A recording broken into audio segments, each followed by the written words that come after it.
Returning an SCBA pack into service is a very important task for these life-saving pieces of equipment. Be sure to wear work or latex gloves to protect against contaminants on the SCBA pack and cylinder.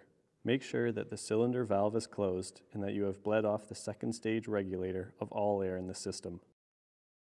Undo the valve at the cylinder.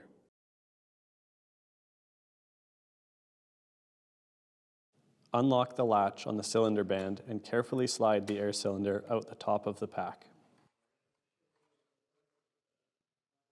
Be sure to use the SCBA labeled cleaner and paper towels to clean the cylinder and pack. Spray the cylinder with cleaner. Use paper towel on the gauge and valve. Clean all parts of the cylinder.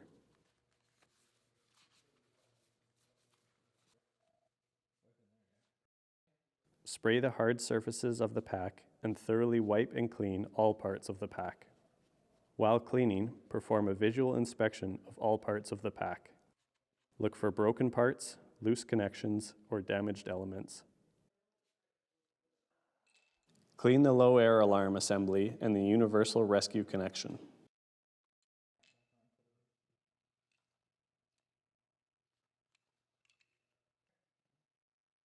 Clean the second stage regulator on both sides, as well as the clips and bypass valve.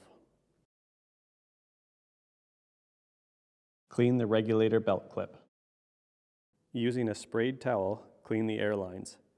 Be sure to also inspect the parts for damage or possible issues. If any issues are found, take the pack out of service and write the defect on the whiteboard in the SCBA room.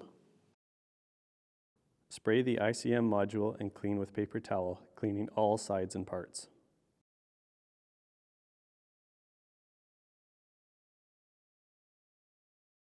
Clean all clips and buckles.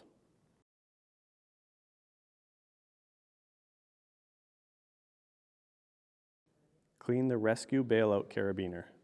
These are only located on operational packs. Training packs will not have this part. Extend all belts and straps to the 0 position, or fully extended.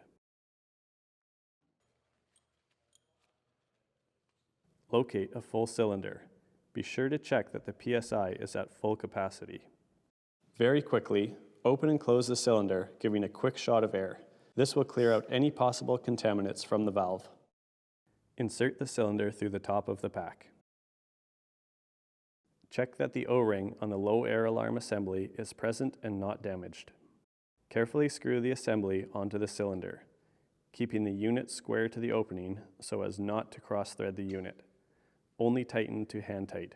Do not over-tighten.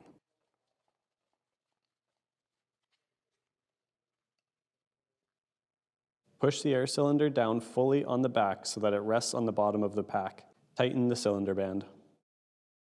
We are now going to test the SCBA pack and return it to service. Ensure that the bypass valve is closed and that the regulator housing buttons have been reset by pressing them together. Open the cylinder valve fully, then back a quarter turn. You should see the ICM turn on and activate. Note, the PSI reading on the ICM should be within 10% of the reading on the cylinder gauge. If it does not, take the pack out of service and write the defect on the whiteboard in the SCBA room.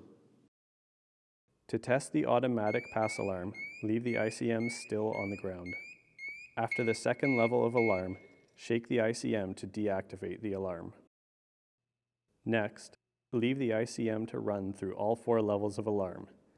Deactivate by double-clicking the button on the side of the ICM.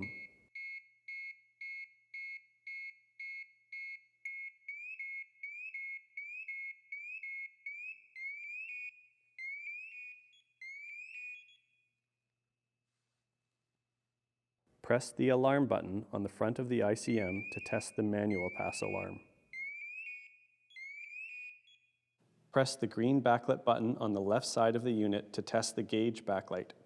If the battery indicator is less than 50%, or you hear a beep once per second, you will need to change the batteries. The compartment can be accessed on the rear of the ICM. Use a screwdriver to replace the batteries depending on the unit. Next, turn off the cylinder valve. We will now be testing the low air alarm. Attach the second stage regulator to your worn mask. Slowly breathe down the air in the system. The low air alarm should activate at 25% of total PSI, 750 PSI for a 3000 PSI cylinder, and 1125 PSI for a 4500 cylinder.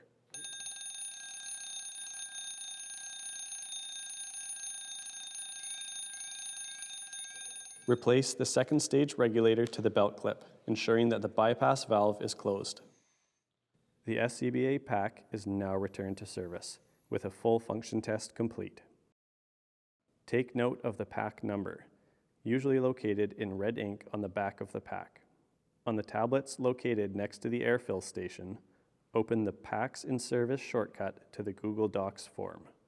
Enter your call sign. Select if the pack requires service. If yes, enter what the fault with the pack is. Select the pack number.